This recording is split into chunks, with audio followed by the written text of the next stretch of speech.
Hello, everybody, and welcome to this episode of Sports Legends of the Carolinas. I'm your host, Scott Fowler, sports columnist for the Charlotte Observer, where I've worked since 1994. And as always in this podcast, I'm traveling across the Carolinas, seeking out some of my very favorite sports legends. Now, for this episode, we're in Charlotte at the Levine Jewish Community Center.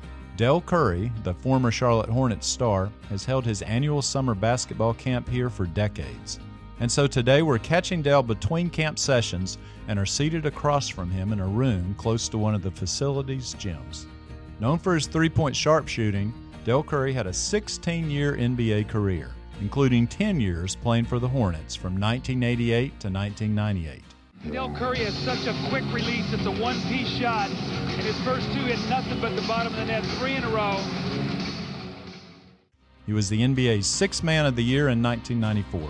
Retired as the Charlotte Hornets' all-time leading scorer, and now as the team's color analyst on its TV broadcasts. These days, Dell is also pretty well known for being the father of Steph Curry, a two-time NBA Most Valuable Player. He's going to talk about all sorts of things in this podcast episode, including his thoughts on the newest Charlotte Hornets team, how he thought he'd never get married again, and the time in high school that Steph Curry nearly quit basketball. Dell, welcome to the show. Thanks for having me, Scott. You and Steph now will compose the very first father-son duo on Sports Legends of the Carolinas. Would you say that's the greatest honor of your career? It's right up there. I got to tell you, we're a lot of father-son duo accomplishments. Yeah, but this one's got to be the peak, I would think. It's got to be up there, yeah. Seriously, though, let's start with this. Tell me sort of how you balance everything in your life. We're at a basketball camp here, obviously, this week. You're a TV analyst for the Hornets, and that is a rigorous schedule. But you're also a father and a grandfather. When you retired from the NBA, I feel like maybe you got busier. Yeah, I did. I retired, came back here to Charlotte. My last 3 years were in Toronto. Came back to Charlotte and just got involved in my son's and my daughter's sports career. My daughter went on to play volleyball at Elon, but helped coach Sean Brown at Charlotte Christian in my son's career. I enjoyed that immensely. Started playing a lot of golf in 2003, but watching my kids grow and play and love the game that provided so much for us, and being able to participate in that, help them improve their game. That was really a joy after my playing days were over. And you briefly, if I remember right, were an NBA assistant coach and then quickly transitioned out. Tell me the story behind that. Sam Vincent was a new coach here, and he was looking for new coaches. I was in the organization, the front office, kind of a player development off the floor role. And Lee Rose, the late Lee Rose, said, hey, probably the best shooter in history of the franchise in the front office. So I went out and talked to Sam, and he convinced me to join the coaching staff for a summer. And I learned quickly that coaching just wasn't my thing. But on the flip side of that, if I had continued to coach, I would have missed all of Davidson's run that year when they went to the Elite Eight. So things work out for a reason. But yeah, coaching, I like it on the high school level. Didn't enjoy it that much, especially in the summertime in the NBA. Oh, yeah, I bet. The brutal hours. And yet, but your TV schedule, you've done this since, I think, 2009 or something? That's correct. Uh-huh. So you're a real veteran at that. And that is a lot of travel, too. What do you like? What's kept you in doing that? I think that's, I've worked with the Hornets since they came back as a franchise with the Bobcats in 2005 in different roles. And I was going to transition out. I didn't know what I was going to do. But the color analyst was leaving that year, the late Henry Williams. I'd done some college analysts in the past, and I really enjoyed that. And I remember Rod Higgins coming to my office and say, hey, our analyst is leaving. Why don't you try that? We're going to throw it out to some people interview. And I did a couple of games. And after the season, they said, hey, you want the job? And they told me what it entailed. Doing all 82 games, I had no problem with that. The travel was pretty easy. I could take my golf clubs and good cities, play some golf. But stay involved in the game that's been so good to me, the game that I love. Just talking about the game, talking about the Hornets franchise, the players, and I really enjoy it. And my boys are obviously in the NBA, so they're busy during that time of the year anyway. So I watch a lot of basketball during the NBA season. Don't get a lot of rest, but I love every minute of it. And you do well, I think, when you call your son's games. It's interesting to listen to that. And sometimes I've just listened to the broadcast for the heck of it. I think, I'm trying to remember, I feel like you call them Curry and not by their first names. Tell me sort of how you navigate that. It was tough at the start. Steph was, rookie first couple of years in the league. And when I watch his games at home, I watch him, but also watching the game. And I found myself doing that. And I'm like, hey, you got to back up. You got to watch the other 9 guys on the court too. Right. Yeah, sometimes I call them Curry most of the time because they're on the opposing team. But I remember that my mom is watching and she's going to call me after the game and let me know how I did. So sometimes I call them Steph and Seth. It just depends on how they play. But they've been really good players in the league. It's easy to call their games now. They know the game. I can be a dad and a fan, not so much a coach to them anymore. So it's great to be able to watch them grow, become the young men that they are. Now that they have families, they're really busy. I know how it is. So most of the time I leave them alone, especially during the year. We'll talk, once a week, every other week. But I know they're busy trying to help their team and grind and lead the family at home. You spoke about their families and of course, your daughter, Seidel, as well. So how many grandchildren do you have? Presently, I've got 7 and 1 on the way. My daughter is due in a couple of weeks, so I have 8. Wow. I think that may be it. Yeah? Yeah. That's a lot. And do you get suckered into babysitting duty sometimes? I do. I enjoy that. I think being a granddad is the best thing you could, spoil them to death and hand them back. I just had Steph's 3 at my house a couple of weeks ago for a week. I forgot how tough that is, being on call for 24/7 with 11, 8, and 5-year-old in your house. But it's good being in the role that I am. The summers are off. I'm able to really be a granddad, get to know them and let them get to know me, and just be there whenever I can. Steph's got 2 daughters, and then his youngest is his only son, Cannon. I think you mentioned what his name was pretty appropriate. Yeah, he is a cannon. He's a fireball. He's adventurous. He's tough. I love that about him. He's all boy. And Steph and I used to always say, we got to tame that. I'm like, no, that'll tame itself. Let him be a boy. Let him sneak up behind granddad, punch him in the gut, say, did that hurt? I'll go, yeah, it's a good one, Cannon. It's good. So it's all good fun. We'll be back right after this.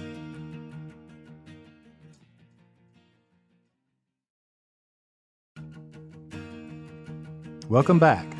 Let's go back into Del Curry's history. So tell me about the circumstances of your growing up in Virginia, what it was like, who raised you, and so on. 2 loving parents. I was the youngest of 5 in a very small town. Sports was really my outlet. Being in the house with 4 sisters, my dad took me everywhere with him. My parents, I saw them get up and go to work at General Electric every day. They went to work together. They came home together.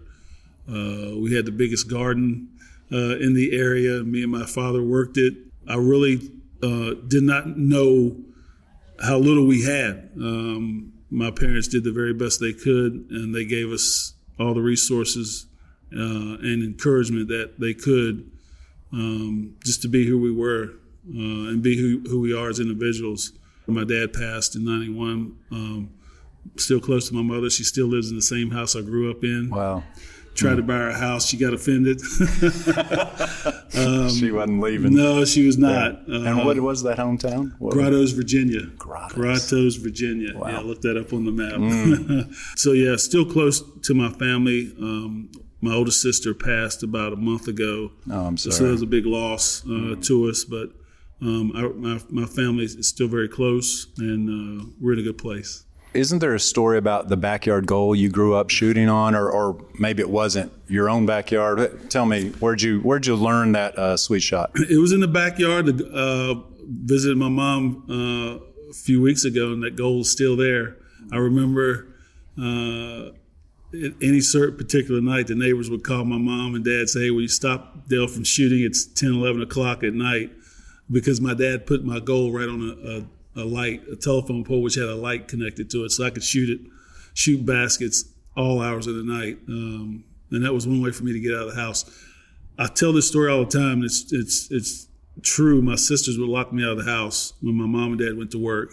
They'd feed me lunch, make sure I was fed. But being from a small town with not a lot of boys around, I just shot basketball all day. When I got in trouble, my dad took my shotgun and my fishing pole and my basketball, and it hurt to the core. I'm like, oh, what do I do now? So I credit my sisters a lot for teaching me how to shoot and be able to put in the hours. And then my high school coach. He was a high school coach, physical education, guidance counselor, but he also lived on a dairy farm with a goal in the barn.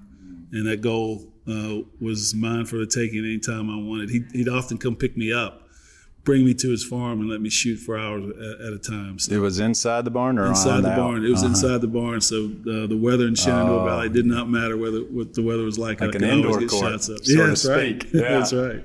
Were cows around, or was that? It was a dairy farm. So cows were everywhere. Everywhere. Your first I audience? worked on that dairy farm too. When I got older. Yes, I did. Now, when your sisters locked you out, was this punishment, or were they just like, Dale, get out of the house? They claimed that I was doing something mischievous, picking on one of them, and all of them ganged on me and put me out of the house, locked the door. I'm like, okay, I'll just shoot basketball the rest of the day till Dad comes home, and I was fine with that. You pitched also, right? I did. Baseball was my first love. My dad and my uncle played in kind of a minor Negro league, and my uncle was the pitcher. My dad was the catcher. My uncle taught me how to throw a curveball, and I love baseball. I love pitching. I was drafted out of high school by Texas, went on to college, and I visited Virginia Tech, where I went, West Virginia, Maryland, and NC State. In Virginia, and all with the assumption that I would play two sports. Yeah. So I went to Virginia Tech. I did not play my freshman year. I got mononucleosis toward the end of my freshman year. Didn't play. Sophomore year, I got invited to the Olympic trials in '84. I got cut twice. That's a trivia. Got cut twice from that team. Yeah, okay. So I was there. I was with Michael, and Bobby Knight was the coach.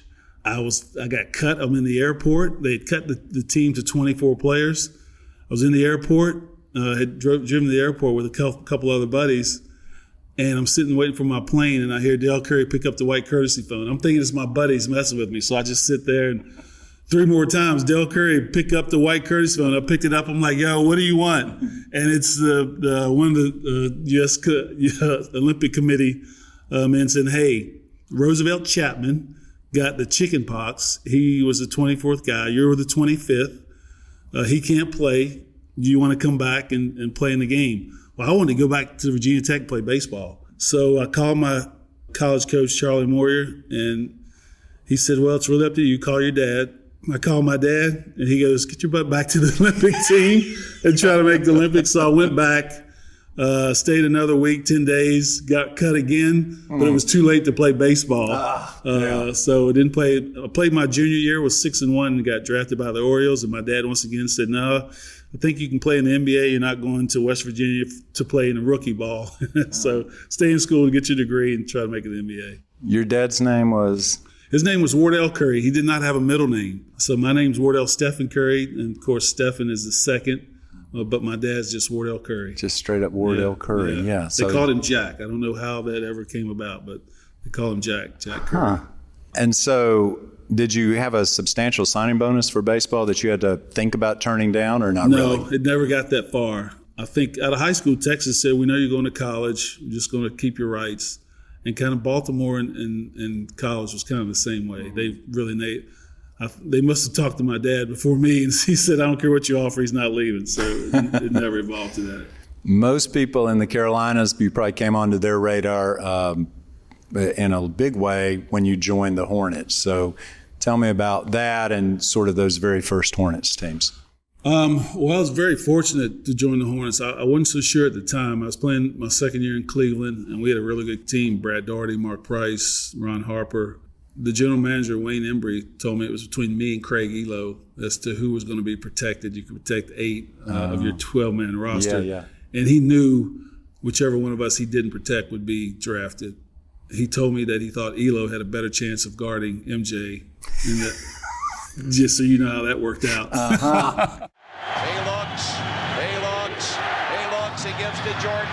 Jordan to the circle, puts the shot in the air. Good! The game's over, and the Bulls have won. Would you have done better? No, but I would have scored more than Elo. That's So true. we got to weigh that option too. Him, yeah. Mm-hmm. So I knew I was going to be drafted in expansion draft, and boy, I tell you what a blessing it was to be able to play here in Charlotte, 4 hours from where I grew up. Family and friends could come, but they had to call first. So it was big. Still have some of the greatest friends, teammates. Of course, Muggsy still lives here. Lonzo, Larry Johnson, Kendall Gill, Hersey Hawkins, Rex. You go down the list. Here's Dell, tries out a 3 from the corner. Yes! Dell Curry.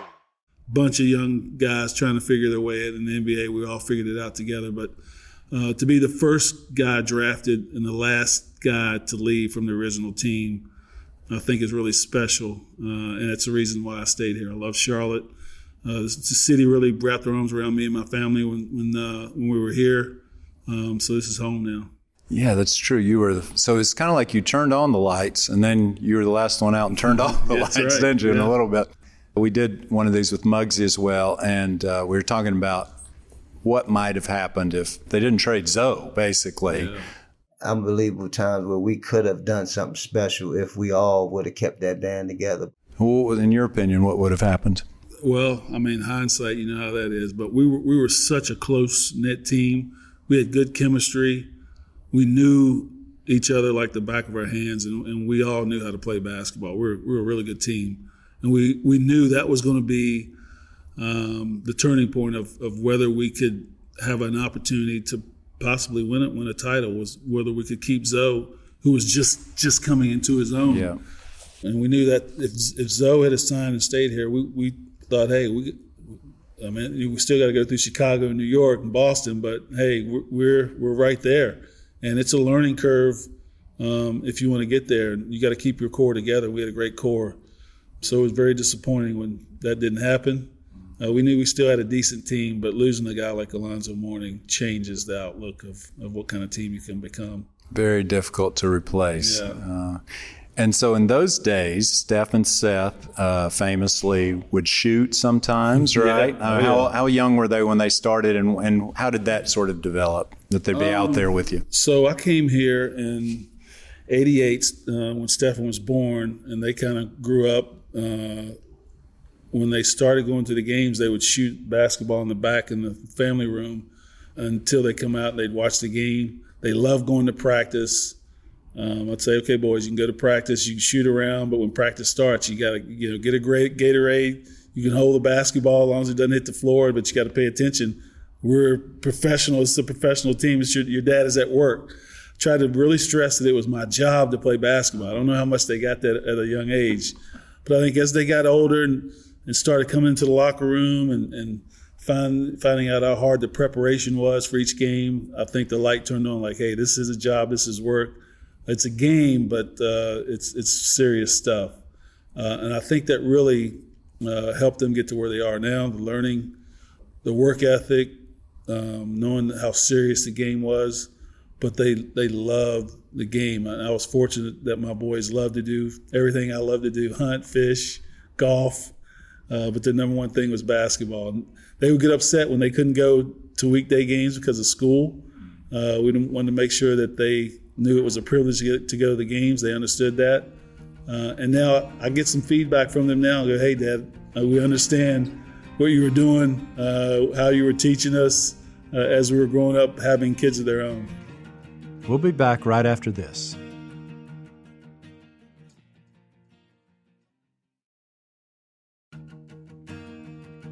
Welcome back. You mentioned off air, Dale, but was the three-point shot available in your college basketball career? No, it was not. I would have scored a ton more points. Bimbo Coles would not be the league scorer in Virginia Tech if I had a three-point shot. I played one game versus Cincinnati as a trial game. They were trying out the 3-point shot. I was 4 for 7. I thought, this is easy. Can I redshirt and come back and play another year of college? But, only one game. But the NBA was already very much a part of the game. But I guess when you came in the league, I mean, to sort of describe, people are so used to teams shooting either a layup or a three-pointer now, but it wasn't nearly like that, right? The 3-point shot was in the NBA. It really wasn't a big part of the game. I look back at some of the video of the late 80s, 90s. The entire game was played inside the 3-point arc. And my coworker, Eric Collins, reminds me of that every single Hornets broadcast. Yeah. This day in 1992, Del Curry, how many threes did you take? I'll go 6. He goes 2. I mean, crazy. Yeah, teams would take 8, 10, 12 a game. Steph takes that in a quarter. So it's really transformed. It really has. Excellent defense by Boston. Oh, and now Curry gets it right back from half court. And it's good! A Curry moment in Boston. Got it off in time and drills a half-court shot to give the Warriors the halftime lead. So with Steph, didn't you tell me once that you sort of had to transform his shot at one point over a summer? Or I mean, he loaded up way low. I can't tell me that one. He was a small kid, and to get the ball, to do his shot off, he would load up from his waist, just kind of push it up. It went in, and it would work in high school. But he goes, "Dad, I think I want to go to college." I'm like, "All right, well, we got to change your shot." He goes, "What?" Like, yeah, we got to move your shot up, kind of forehead above your head, or you're going to get it blocked. You're not going to be able to get your shot off. So he trusted his dad, who's an NBA player, shooter. Is what he did. He trusted his dad, and it was a really tough summer. He was real close to, like, I'm not doing this. I'm not playing basketball. But I'm like, son, you got to stick with it. It'll work. He did, and it was a month or so before he was strong enough to shoot outside the paint. Wow. And how old was he now at It this point? was after his sophomore year. After his sophomore year in Charlotte Christian. Charlotte Christian. So it took So him, he actually thought about giving up basketball for a second. I can't believe that. It was tough. Really? Yeah. He's like, I can't do it. It's too hard. And I mean, he's like, 5'8", 115, 20 pounds. So, but thank goodness he trusted old dad. And so when did he come into his own, do you think, in your opinion? Probably when he got to Davidson. Nice backdoor cut. And one for Curry. What a pass. All day long, Curry has been coming out of that set across the top looking for a screen. He goes back door. And how about that pass by the #1 assist man in the country, Jason Richards. Look at this look. Tremendous. He was a great high school player. Didn't meet the eye. Small, knew the game, could really shoot. Was too unselfish. I often remind him we're in a high school independent league championship game. They doubled him. He makes the right play. He passes it to the guy who's open, misses a shot. And on the way back, I'm like, Steph, we'd rather you take that shot with 2 guys on you. So I think he understood that. Played summer league, and I saw a different player in summer league after he drafted. I'm like, that's how you need to play when you get to Davidson. Got to Davidson, and that light was really on. And Bob McKillop, he's in the Curry circle for life. How he coached Steph, challenged him every game, trusted him after having the 13 turnovers in the first game that he played his career. We had an annual event at Myers Park Presbyterian Church in which I'd give a prognosis for the season. And I went in that morning, and it was a breakfast meeting with maybe 150 or so alums, and pronounced very boldly, Stephen Curry is going to go down in history as one of the greats in Davidson College basketball history. And that's how confident I was, but that's the kind of confidence that he gave you. Curry right back with a 3. Great vision. Curry off the window, high and in. Isn't it remarkable? Here we are some 15 years later, and he's still giving that confidence to Steve Kerr and his Golden State teammates, what a capacity for leadership that is. And sure enough, he lived up to every expectation and beyond as he played here for 3 years.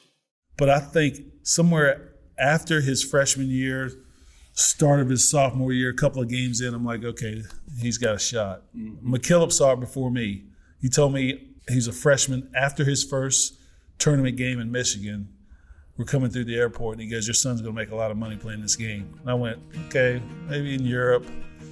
But as the games went on, I'm like, yeah, Coach, he's got a good eye. He had it. Yeah, he'd seen enough at that point, I guess. We'll be back right after this.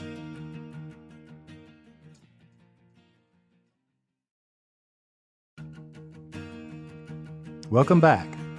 So to switch gears for a second off of that, so tell me a little bit about Seth growing up, because in any other family, Seth Curry would be an absolute superstar, mm-hmm. and he is a star, and he's made a ton of money in the NBA. He also is in Steph's shadow. Yeah. How has he handled that, and how did he handle that even growing up? Seth's that middle child. He rolls with the own beat of his drum. Always has. I love that about him. He's confident. He's sure about himself. And when Stephen was blowing up, he was like, what's the big deal? I beat him in the backyard before. What you guys? So Stephen being drafted number 7, kind of ascending to the superstardom early in his career. Seth knew he'd have a different path to get to where he wanted to be, and transferring from Liberty to Duke. Senior year playing with a stress fracture in his tibia. Coach K said Seth had earned the respect to not have to practice, and I'd go to practice, and Seth would play dummy offense or prepare for a team, and then when they would scrimmage, he'd go down and condition in the pool. I can't imagine how hard that is as a senior year at Duke to do that, and then have the year that he had. Curry step back over Bullock, and Seth Curry with 9 already. And he scored in a variety of ways. He shot a 3, he took a drive to the goal, he shot the medium range jump shot. And then after that year, knowing he's got to get his leg fixed, myself and his agent said, hey, you probably won't get drafted. If you do, it'll be late, but we've got a 2-year plan figured out through the G League to try to get you into the league. And it was just about 2 years to the day before he really got his shot. He had a few 10 days, but really didn't get a chance to play. And then my buddy Vlade Divac, when he was GM of the Sacramento Kings, gave him a shot. And I knew Seth was an NBA player. Being undrafted on a veteran team, you got to wait for your shot, but more importantly, you got to be ready for your shot. And I went and saw Seth play in the Erie Bayhawks, I believe it was, in Erie, Pennsylvania, in the wintertime. Wow. Nothing against Erie people, but it is not. It's a lot of snow. It's not exactly LA. Yeah. I tried to fly in twice. The plane got turned around. I finally drove, and Seth was having an unbelievable G League season. I said, son, if you can stay focused on your goal in this type condition, you're going to be an NBA player. So I'm super proud of Seth, blocking out the noise, figuring out what it's going to take for him to be an NBA player, and then to be ready for his shot and take advantage of it. Tell us about your daughter as well. So proud of Sadell. She went to Elon on a volleyball scholarship. She's a psychology major. She's married to Damian Lee, who plays for the Phoenix Suns. They have a son, Daxon Wardell Xavier Lee, and a daughter on the way. She's another one that is on this social media kick. They pay her to advertise on social media. I don't understand how does that works. happen? I don't know. I don't ask any questions. I'm on Instagram just to keep up with my kids. I don't do much there, but every time I see her, thank you for this, I'm like, wow, okay. That's a good life. Yeah. But she's a great mom. They're great parents. She's super supportive of her husband, Damien. They're just starting their life and a career and family, but very proud of what That's they're exciting. doing. But all of them live pretty far away then. That's now, the problem. Yeah. All my grandkids, I've got Seth now back in Dallas. He was in Brooklyn last year. Steph, of course, in the Bay. He'll never leave there. Yeah. People ask me, will Steph come back and play for the Hornets? I think they like him in the Bay a little too much. And then my daughter in Phoenix. Everybody's on the West Coast. Seth's the closest, so it's tough. And I'll have a day or two off in each of the cities where I can spend some time during the winter months in the basketball season. But summer months is really when I got to catch up with the grandkids. Steph is won big golf tournament the other day. Unbelievable. Get in the hole! He's got a chance. Oh, it goes in! And Steph Curry is the winner. You know, I did media for the American Century about a month before that tournament, and they asked me how was Steph's game, and I said he can win it. And the room kind of went quiet. I said he can win it this year because he's had time to work on his game. He's not afraid of the moment. He's a very good golfer, and he's got a short game to go with it. But it's always a fun time. It's the best week of the year for me. I get to spend time a week with my two boys. We got a great group. Our caddies, everybody get along. We've got we rent a couple of condos, adjoining condos. I grill for everybody one night. We have a big time, just hanging out, playing golf, having fun. But for Steph to win that and make a hole-in-one on live TV, you can't make that up. Steph, 5 top 10s, finished 4th 3 times. And as we have said earlier today and in previous years, and it's obvious he can really play. Boy, this is right at it if it gets there. How about that? Are you kidding me? Are you kidding me? But his game was ready. There was something that he really wanted to do. That was a bucket list item for him to win the American Century Celebrity Golf Tournament. It's tough. I finished 11th, which is my goal is the top 10. I finished 11th. I've been in the top 10, I think, twice. My game's okay. I can't putt well enough to win, but for an old guy, top 10 finish is all I want. I remember you and Steph used to have some real battles, right? Yeah, now, is he clearly better now? He gives me a shot or two aside. Okay. And Still close. Seth's game has improved immensely. He's about a 6, I think, 6 or 8 right now. And you are? I'm a 2, 3-ish. And Steph? Steph's a scratch. He's probably a plus something. Yeah. But we take a couple of golf trips. I turn 60 next year, and I'm looking forward to that golf trip that the boys are going to put together. Where are you going to go? With me, I think we're going to Ireland. I hope so. It took me to Scotland for my 50th. I hope we go to Ireland for my 60th. We've got a good group of guys because golf trips are all about the guys you go with. So they let me put the group together. I think I've got 8 guys that we all know we can have fun and we have a great time. Oh, that'll be great. Put on your NBA analyst hat for a second, and let's take your own family out of the equation.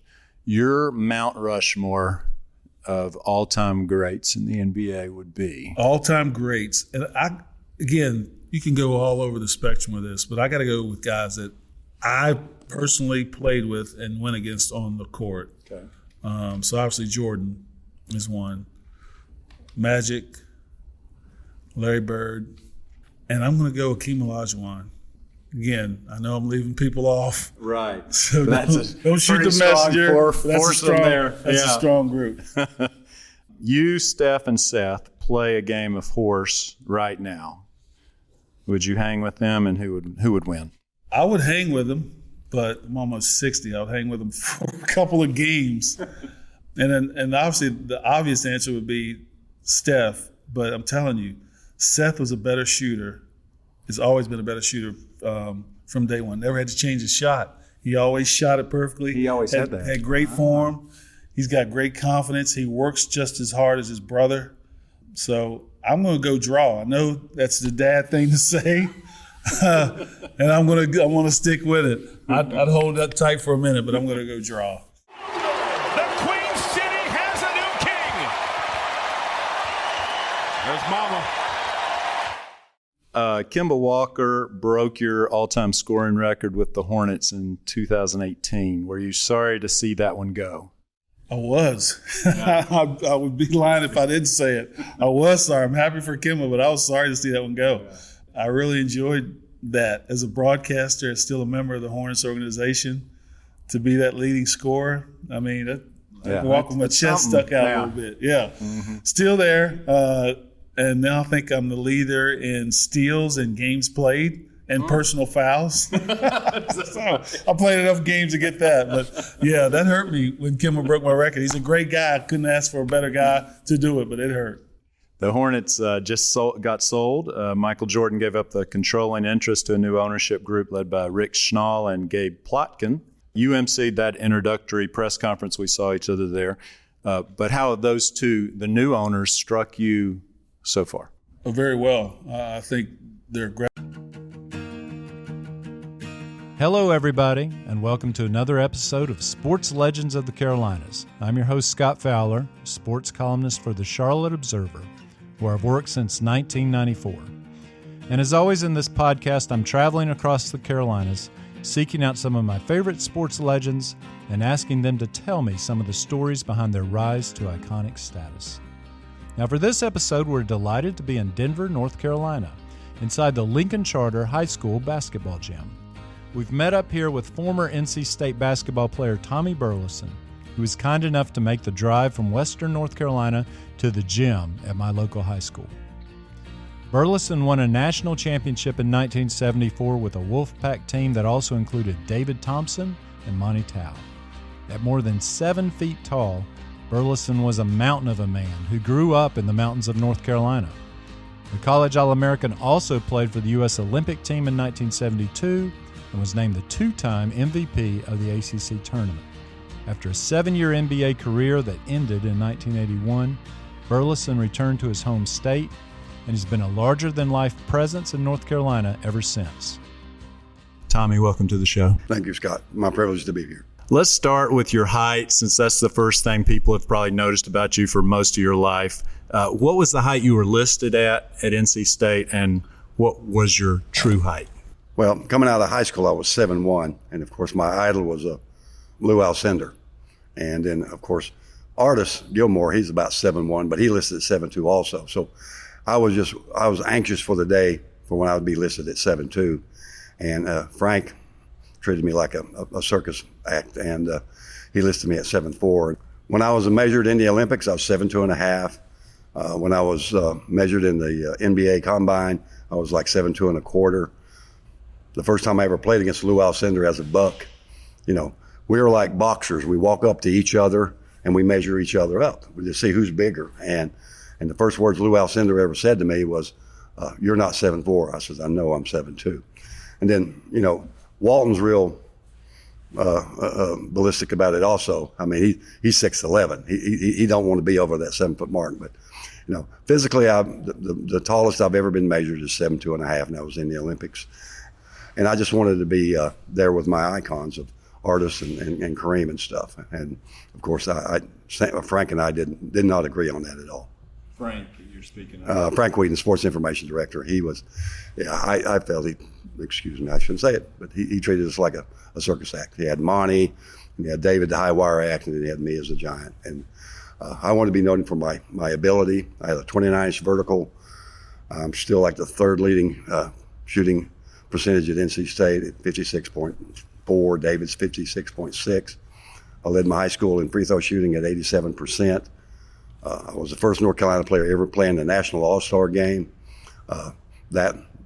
Back then, you was allowed one postseason All-Star game, so they banned me from the North Carolina All-Star game because I played in the Dapper Dan and the National All-Star game. But I'm 7'2". Right now, I'm not even 7'2". I'm more like 7'1".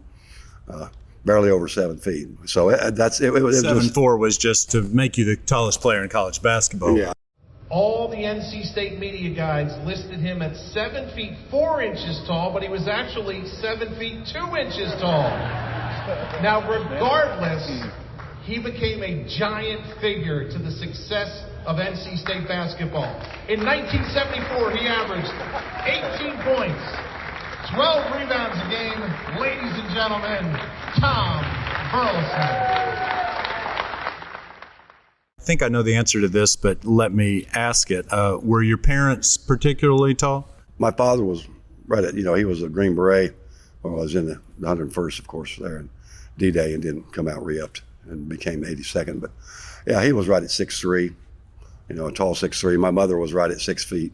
And then my grandfather had one like 6'3" or 6'4", and another one was 6'6". So On three sides of my family, they were quite tall people. We've been in Avery County since 1725, or that part of the country. And since your family has been? Right. Yeah. Well, tell us about growing up. Well, growing up, we was in a very rural area. Of course, agriculture was the dominant portion of that. At 10 years old, I was working for 25 cents an hour in the cabbage fields, and then as I got bigger, I went up to like 45 cents an hour, and then we get into the hay fields, and so I was really involved in 4-H and FFA, and that was where I, fell in love with NC State when I was down there as a middle school student. I was doing row silage, a demonstration for 4-H, and then of course I was a part of the tool team my freshman year there at Newland and stuff. So I was on the NC State's campus. I was able to see Glassy the cow for the first time there in front of Reynolds. Of course, that was the corner where Coach Sloan's office was. And as a freshman, I was about 14 years old, and I was about 6'8". I walked in, my uncle and I walked into Coach Sloan's office and introduced myself. I said, well, this is Tommy Burleson. I'm from West North Carolina. And Coach Bryant said, well, he's 6'8", Coach. And Coach says, well, we've got a ton of 6'8" guys. And he said, but he's only 14. So he came out and he greeted me, and it was really nice.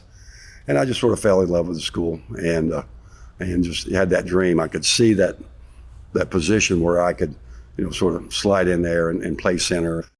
And so explain exactly where that is you're talking about, because not everyone who listens to this will know North Carolina geography. Where is Avery County, or was it actually Newland? Where do you say Newland's where I'm from. It's, you say Grandfather Mountain, a lot of people can identify with that. Banner Elk.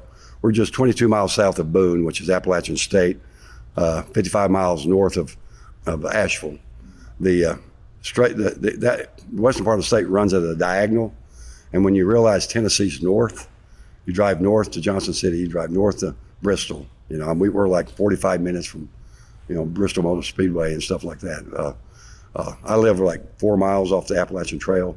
Oh yeah, beautiful country up there. So we're the very edge of the Blue Ridge, and of course, Mitchell County comes in there, and that's the Smoky Mountains. So you have Mount Mitchell, which is the tallest mountain in the Smokies, and of course, Grandfather is the tallest mountain in the Blue Ridge. They called you the Newland Needle, right? Newland Needle, yeah. That was. Did you like that nickname? That's fine. It was Seattle, and was it 63 or something like that? They had the Space Needle. It was a big part of the World's Fair, and of course I was long and thin, and so somebody depicted me as a Newland Needle, and that sort of stuck. In 1974, as a senior, you helped lead NC State to a national championship. So there were describe the four major personalities on that team to me a little bit. Yourself, but also Coach Norm Sloan, and then David Thompson and Monty Towell. How did they mesh personality-wise? I guess perfect, because we won a national championship. Almost perfect. Well, that'll be a part of my book too. We were 57-1 over 2 years, and that's the, all undefeated in all ACC play, tournament and regular season. Those records will probably never be matched. So, Monty was Coach Sloan's coach on the court. Monty ran the offense. Monty was an extension of the coach. He was like the coach on the floor. The guys on the team always said that Coach Sloan was Monty's dad. He was unbelievable on running the offense. Getting the ball in on a triangle, was isolating David on the left, on the right side a lot. Bill Walton, in the Skywalker documentary, he said David Thompson was the best player of our era. And David, he was recorded at like a 44-inch vertical. We just complimented each other. When the double team would come to him, he'd throw the ball to me, and then when the ball would come into me, Coach Sloan wanted me not to be a black hole. Coach Sloan, he's in my sophomore year, I was like second in the conference in scoring, and of course I led the conference in 2 years in rebounding at 14, something like that, 14 and a half rebounds a game. But he said, when the ball comes in, he says, you need to keep it moving, to make sure that defense works a lot, and they can't, you don't take a bad shot. So I'd touch the ball 2 or 3, 4 times during a series, and then it'd either get David open or somebody'd find open for an open shot. Phil Spence was a great player on my backside. Timmy Stoddard was a great player. Both power forwards that boxed out really well, and when called upon to make a a crucial shot, they wwere there. They were there in the right place. What I call the passing seam, just to step in, and drop it in. Mo Rivers, he had led the junior college in scoring, and now he's coming in to a team that he's maybe going to get 6 or 8 shots a game. So Mo was sacrificed a lot, played great defenses, really long arms, really quick. Monty ran the offense. I ran the defense. And what was David's personality like and yours, and how did the two of you do? We did well. I mean, we were big fans. Like I say, in high school, that's, and David mentions it in his book, and I'll mention it in my book. We played in the same high school conference, and we wanted to play together. We're very good friends. We're still great friends today. He's going to be doing my camp again this year. We've done it for 40 years. He gives a great witness, great testimony. He teaches, shooting so well. And he's very calm. David led by example.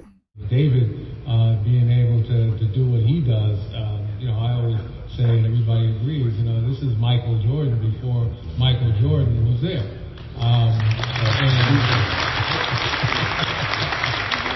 I guarantee you Michael Jordan got his inspiration from that man right there. And Monty was that little military leader like Coach Sloan. Coach Sloan was military. He was what I needed. He was very strict on me, and then I'd been taught to train hard. He said I was the only 7-footer that would show up in the gym an hour, 15 minutes before practice, start my micing drills, start my tipping drills, start my line drills, do my hand-eye coordination drills. And I was taught by Bruce Daniels in high school, and Roger Bank was the other coach. And to walk straight to the foul line after practice and start shooting foul shots while you're still tired.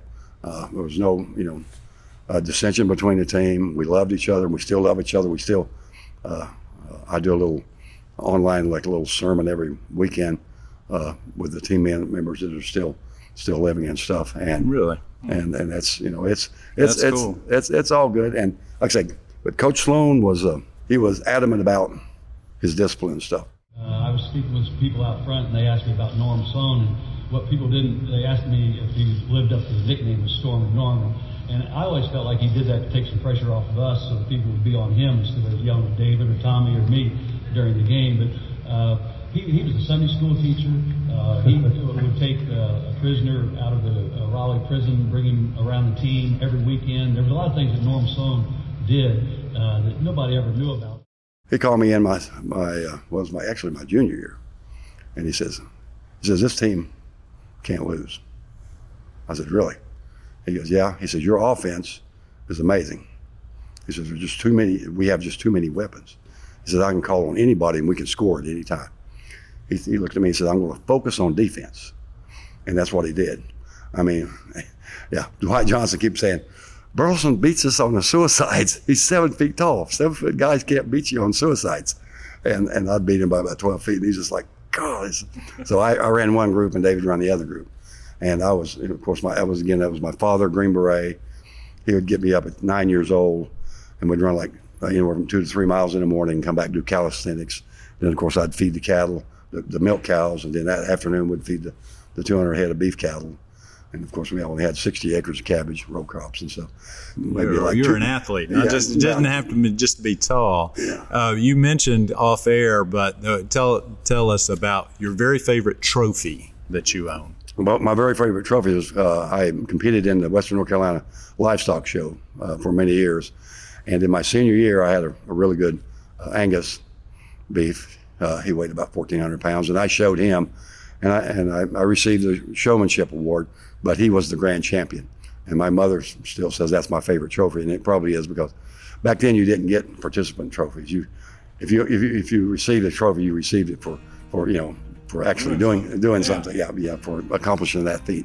And I was tickled to death with my grand champion beef that year. We'll be back right after this.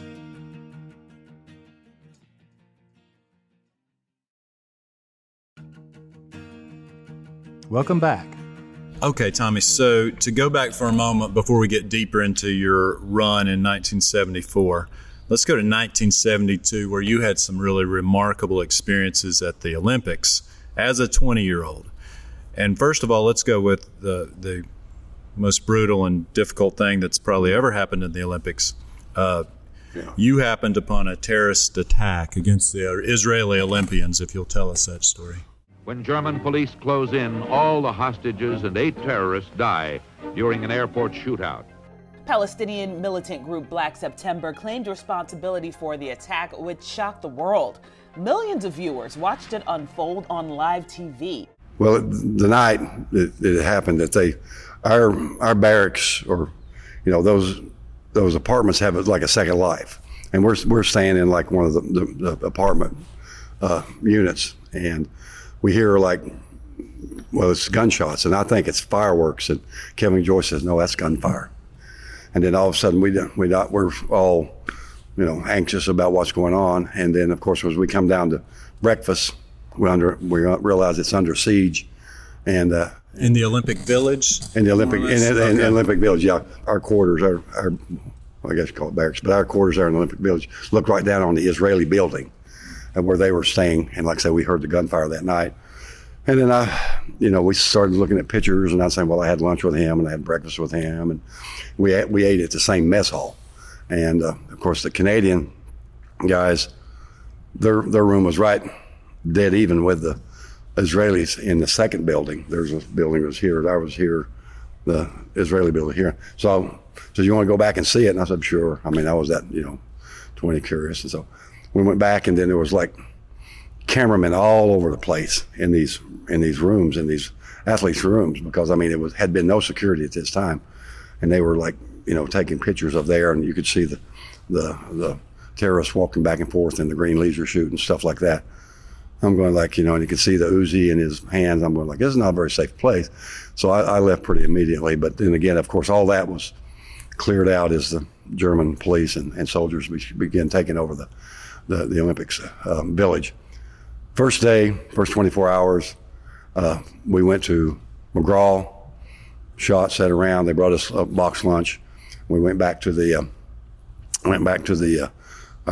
our dorm, our barracks, or was the apartment, Olympic Village unit, and like I said, we were on like the 5th or 6th floor, and we looked down on the but we were not allowed to go on the balcony this time now. So the next day, they said you either have to stay in your room, not do anything, or you can go into Munich and see the town. Well, my girlfriend, Debbie Rice, she was there, and so I said, well, I'll go meet up with her. So I went to her apartment where her parents had got her a room to stay in, like a little hostel, something like that. And she and I got together, and we went back to the AT&T phone station. They had about 85, I think it was like 85 or 90 telephones, landlines. And so we called our parents, she called her parents.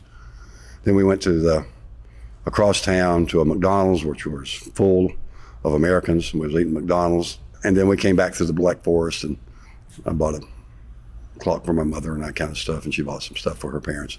So I took her back to her room, her apartment, her hostel there, and I headed back to the Olympic Village. And so I was on the train back to the Olympic Village, and I was in the very last car. And the only way I can really explain that this happened was the Olympic station was so full. Now before you only needed one piece of ID, but now you needed all 3 pieces. You needed your armband, your tag, and your ID. And so it was a log jam there at the station, probably 200 or 300 people in there. So what happened is the train, the only way I can figure it out, is stopped short of its marks. And when the door opened, it was 2 Brazilian players, their center and their big forward, big guys. And we were in the last car by ourselves. And when our door opened, we walked out, and that there was the barricade with the German soldiers facing the crowd.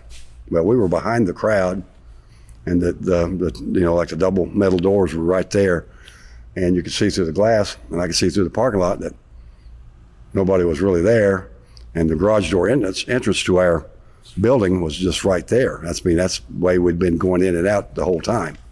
And I said, you want to cut across the parking lot? And they went, sure, lead the way, and went across the parking lot, and the German soldiers are coming up to us, and they're speaking in German, and I don't speak the Deutsch, and so as we're entering the garage, a German soldier would come up to me, and he said, "Young man, you're in the wrong place at the wrong time."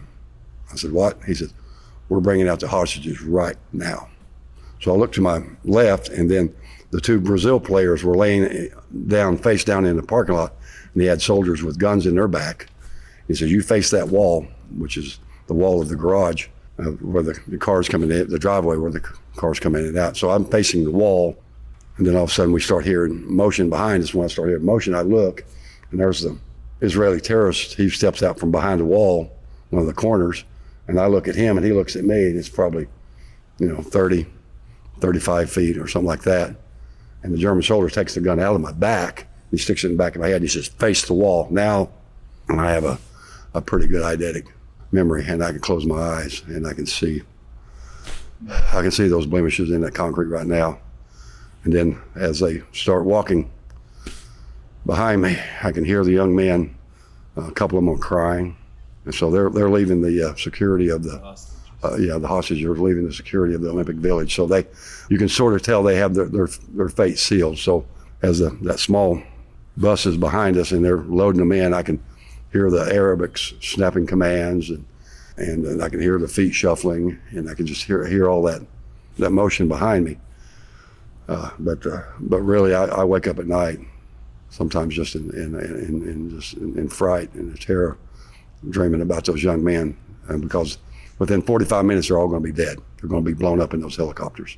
In the end, 11 members of the Israeli team were killed, along with 1 German police officer and 5 of the Palestinian gunmen. German and Olympic authorities faced bitter criticism for their response to the attack.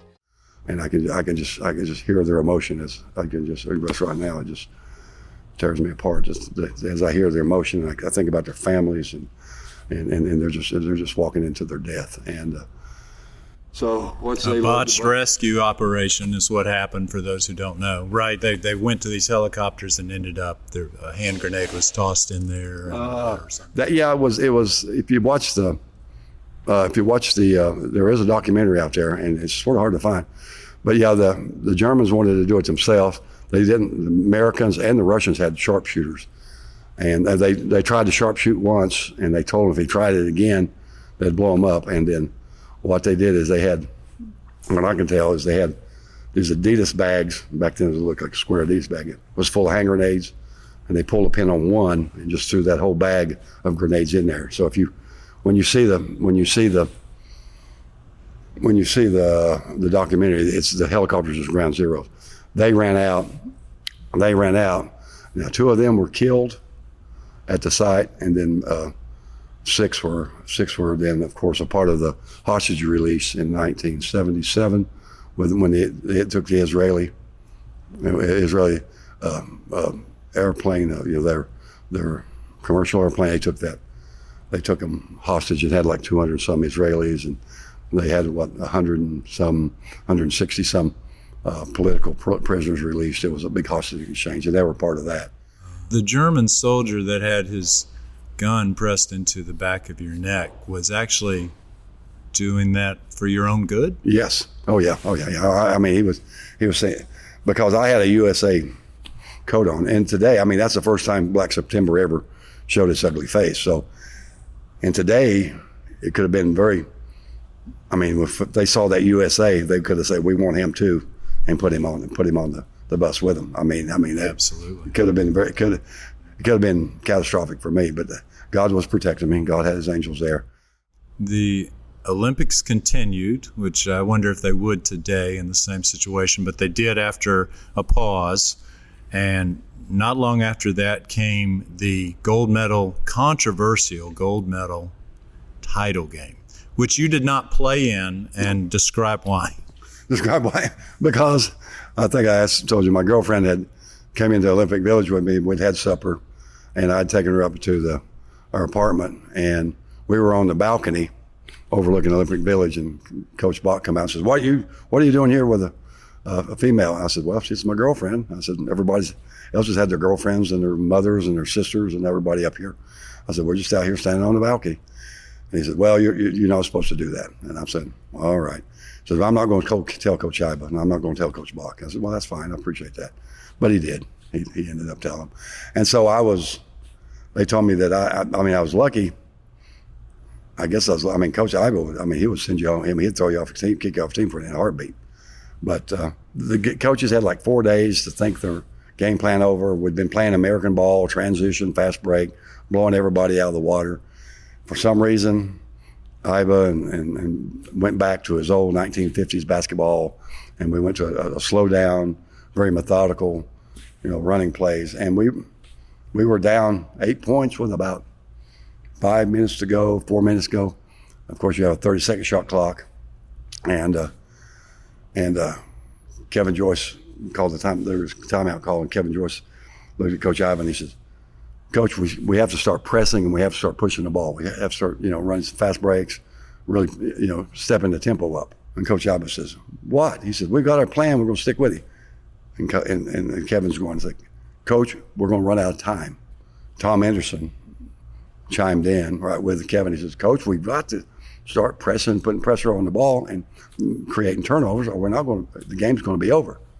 And then Iba looked at his number one man, Doug Collins. He looked at Doug and he said, Doug, do you agree with Kevin and Tom? And he said, yeah, Coach, we need to, step it up and start, putting pressure on the ball and try to get some easy baskets. And then Iba, of course, he was old and I loved him to death, but he just blew up. You boys don't know what you're doing. You want to play the game. You want to coach the game. Go out there and you do whatever the heck you want. I'll be sitting over here and you just let me know how it turns out. And I'm going like, ooh, okay. So they went out there. Doug and Tom and Kevin set up the defense, and we created the turnovers, and they brought the team back. And of course, Dwight Jones had been thrown out for fighting. Jim Brewer had a concussion. I was basically your only center left on the team. But I don't know if the listeners know, but so I think you described it. But they had said you can't play because you had brought your girlfriend up on the balcony. Right. Is that they told you that beforehand? Yeah. Well, they told me that when I went to ask to play. Okay. Because I said, Coach, are you going to put me in the game? He said, no. You had an unauthorized person in your room. And I went, really? And then of course, the next year in '73, when we beat the Russians with David Thompson, Quinn Buckner, Maurice Lucas, and all those guys, the coach from Russia asked me, he said, why didn't you play? I said, well, I was being punished because I had an unauthorized person in the room. And he said, you might have run 500 suicides. He said, but I would not have. He said, that was a big mistake not playing you. And I said, well, that was my opinion too. I would agree. Well, and so to move on, but at the end, America's up by 1, Russia's got the ball. You could have been in there helping out to guard the big guy. Right. And instead, what happened? Okay, we came back, of course, and so when Doug shoots his second shot, the buzzer goes off. Well, the coach was trying to wait to the last second, and he didn't realize that you had that human time lapse between that and the timeout. So once the ball goes through the hoop or is in play in Doug's hand, only a player can call timeout. That's the rules, international rules. A coach can't call a timeout, only a player, active player on the court. Well, they grab the ball, take it out, throw it in, game's over. President of FIBA, Federal International Basketball Association, he comes out of the stands, he says, no, put the time back on the clock. So I said, okay, so they're putting the time back on the clock. And I'm looking at Ivan, I said, we need to set up our defense. He's going, we're putting this game into protest, don't leave me alone, talk to Haskins. I look at Haskins, I said, we need to set up our defense in the front court. I said, we have a 1-point lead, we don't need to steal the ball.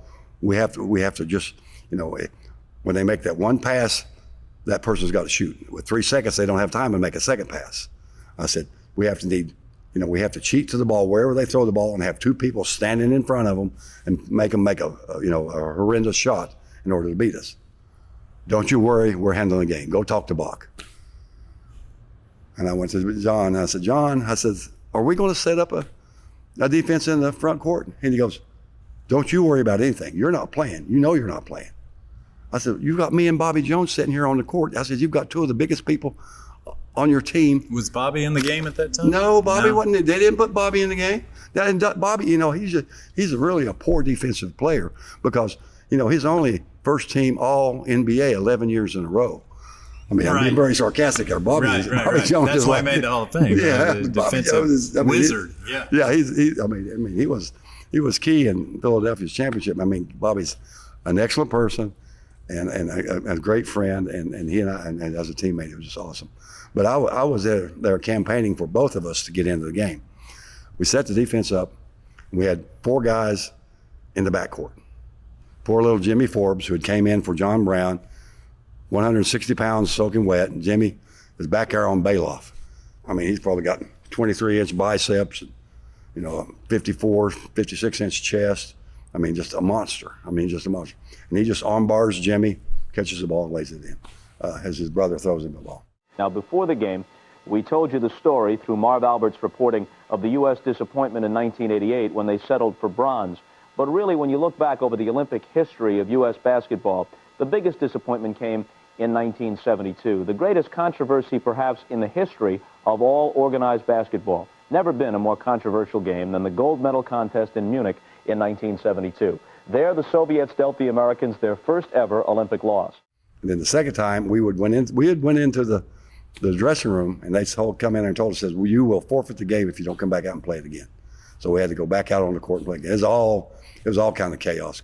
Double mulligan. Oh, my goodness. It's still hard to believe. And so the postscript to that is you didn't take the silver medals and didn't go to the medal ceremony either. Right. Everybody but myself, we were told to just go out and scatter out and don't be near the Olympic arena stadium. And we did. And, of course, the big thing shows our medals laying there on the stand, and they call it the worst sportsmanship in history.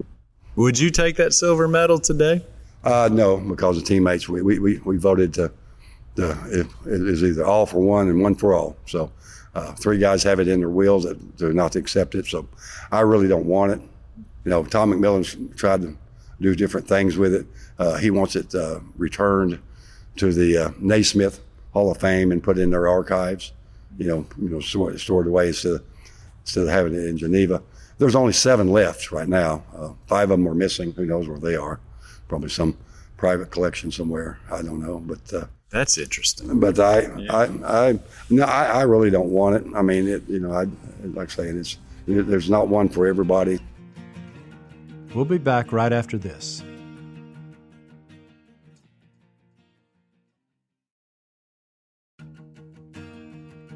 Welcome back.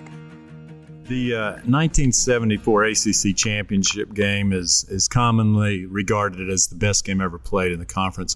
And it was, I think, in March, but I was there at this extraordinary reunion where you spoke. 6 players spoke overall, 3 from NC State, 3 from Maryland. And we'll listen to what you said there for a moment. It was more than a dogfight. We went out at each other knowing that, we're on national TV. And people, that's what, you think we have egos? you think we may be alpha males? Yeah, I mean, we're out here playing a game with our full hearts and our passion, and we're in front of a national televised audience. So every game was intense. Every game was unbelievable, and it was always one thing that stood out in my mind. We had Davis. So what made that 1974 ACC championship game so special in your estimation? All these years later, people still remember it. There was a whole lot going on there. I mean, we were put on probation my junior year, David's sophomore year, 27-0. We went undefeated in the conference and won the ACC tournament. Then, of course, in 73-74 season, we go undefeated in the conference, and then we go and we win the tournament. So that gives us a berth in the NCAA. At that time, there was only 25 berths in the NCAA. That game is what prompted the NCAA to go to a bigger field. At that time, the ACC is the only one that had a tournament, a conference tournament that would determine the NCAA representative. So they went from 25 to 32, and they said, wow, what a cash cow. And then they went from 32 to 42, 42, 48, 48 to 64. Now it's 68 because of television rights and everything. So that was the game that planted the seed in the mind of NCAA that they needed to expand the field. So that was the big part of it. And then again, Maryland was just trying to beat us. I mean, we're that team. We're the only team in ACC history to go undefeated in conference and tournament play 2 years in a row. Sorry about that, Dukies, but you don't have that one. You got most of them, but you don't have that one. And I don't think you're going to get it. I don't think you're going to get it again. That's pretty hard to do. Yeah. Yes. And the score was 103 to 100. Without a shot clock, without a 3-point shot, how did that happen? Well, the transition, Maryland had a lot of great athletes, and they like to score. And we had a lot of great athletes, and we like to score. So there's a lot of transition up and down, and the game was really at a fever pitch, I guess, is a good way to put it. And, of course, we went into overtime. And during the overtime, I'm looking down at the Maryland bench, and I'm seeing Lynn Elmore pop the ammonia. And Tom McMillan's got his hands on his knees, and he's bent over at the waist. So, I mean, he's showing that he's tired, and I'm looking at Coach Sloan going like, yeah, the coach is going, says, we got to pull this out. I said, don't worry, Coach, we've got this. I said, we got it. Really, I'd get into a situation where the game would almost go into slow motion. I mean, if you'll watch that game, I'm at every play. I was anticipating everything. Everybody said, man, he's quick for being 7'2". And I said, well, it's called about anticipation. If you wait and react, you're slow. But if you see the motion, you see the passing lane, I mean, the ball's going from point A to B. I mean, it's not rocket science. It's a lot of geometry in basketball. And so I'm sitting there and I'm cheating. And so once it gets on his fingertips, I'm gone because I know he can't bring that ball back. Do you think that was the best game you ever played? 38 points, 13 rebounds. You were the MVP of the ACC tournament. I would say it's definitely the best game. I mean, that game meant the most. And really, and David sets that up. I mean, David has 41 in College Park. 39 in College Park, 41 in Raleigh. So he's only averaging 40 points a game. So Coach Drizel is saying, we can't let David beat us. We can't let David beat us. It was just putting big guys on him, too quick, smaller guys on him, jumped too high. And then finally in the ACC tournament, decided, okay, I was going to halfway play. Wherever David was, I would point to him. But, now I allowed Tom to be able to get where he wanted to go, and he didn't miss. So everything we tried just didn't seem to work. That's what I mentioned, that, they had too many weapons, too many options. Well, Lynn Elmore, he's, I love Lenny, and we're good buddies.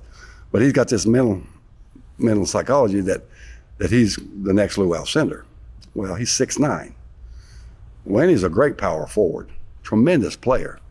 But 6'9" can't guard 7'2". I mean, I had a drop step. Oh man, when I learned how to use my drop step, it was a little over 5 feet. I mean, I was like a kid in the candy store. I get you going one way, and I just drop my big long leg behind you. I mean, Bo Ellis. I mean, the Marquette game, I scored 8 of our first 11 points. That was that the national championship game? Championship. Yeah, because you beat UCLA in the semis that year. Yeah, and Monty looks at me and he goes, I look at Monty, I said, just keep bringing it in to me. I said, until they make some adjustment. He said, no. I said, what? He said, Tom, other people have to shoot the ball. He said, you can't be all about you. And I was sort of disappointed at the moment, but Monty always made the right decision.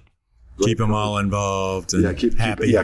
Keep everybody involved. Don't, just don't give it. He said, no, he said, no, Tom. He said, if I need you, I'll come back to you.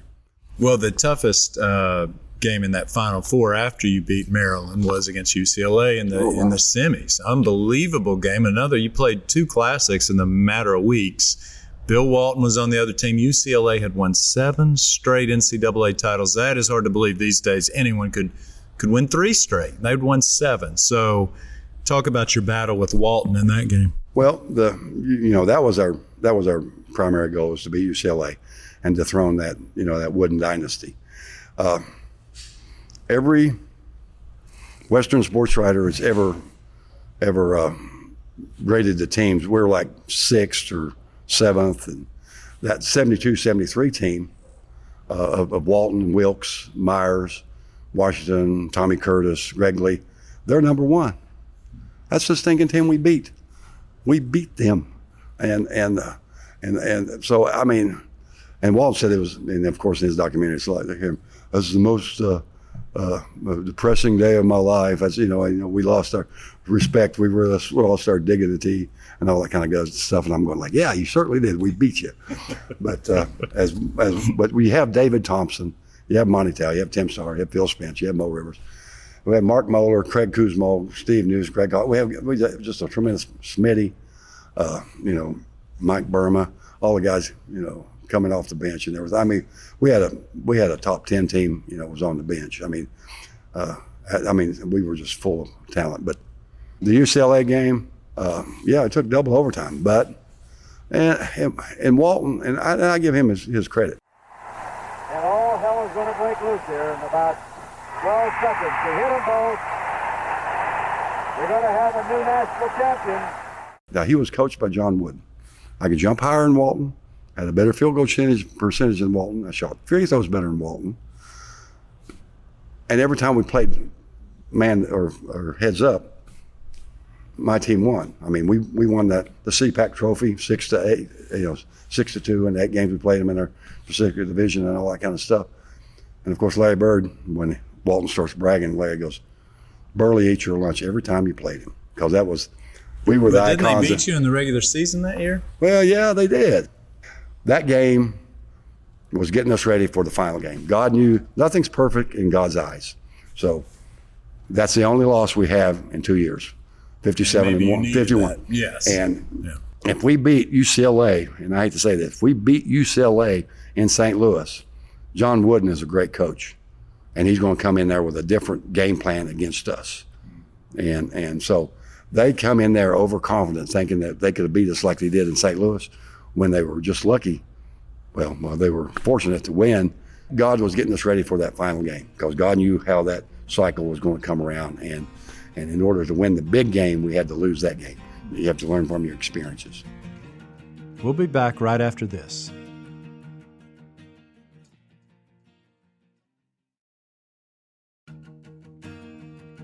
Welcome back.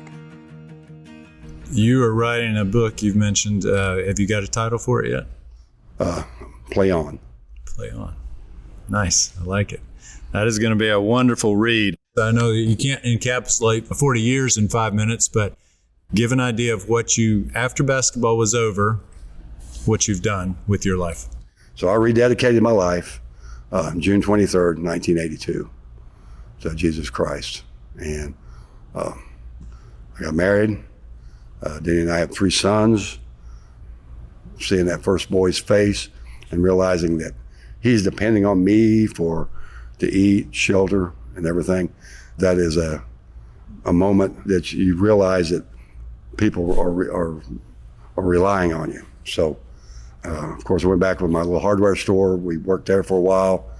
I ended up selling out the family business to my uncle, and then I was able to get a job as a building inspector. Then went from building inspector to the county planner. I was county planner for 26 years.